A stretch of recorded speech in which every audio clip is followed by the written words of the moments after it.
दिवस आधीपासून मला कंबर दुखणं, पोट दुखणं वगैरे चालू असतात.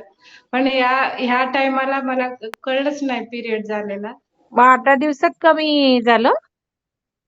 हा आता अरे वा. नाही आणि मॅम तुम्हाला नाही मॅम मी जुलैपासून करते मॅम. अच्छा, जुलैपासून करता, पण पिरियड पेन एकदमच थांबल्या. किती छान बघा. हा. म्हणजे 2 महिनेच झाले की. हो हो. अजून काय फरक वाटतो? अजून ब्रीथिंग. ब्रीदिंग मध्ये फरक वाटतो. हा, स्ट्रेस कमी फरक झाला का? वाटते.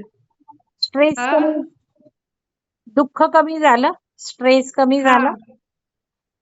हो, कमी झाला मॅम. आणि आणि मला थोडं चाललं की जास्त ब्रीथिंग होतात. पण हा, आता प्राणायाम सुरू केल्यापासून तसला काही प्रॉब्लेम नाही. छान छान. कंटिन्यू करणार का पुढच्या महिन्यात? हो, कंटिन्यू करते मॅम. ओके.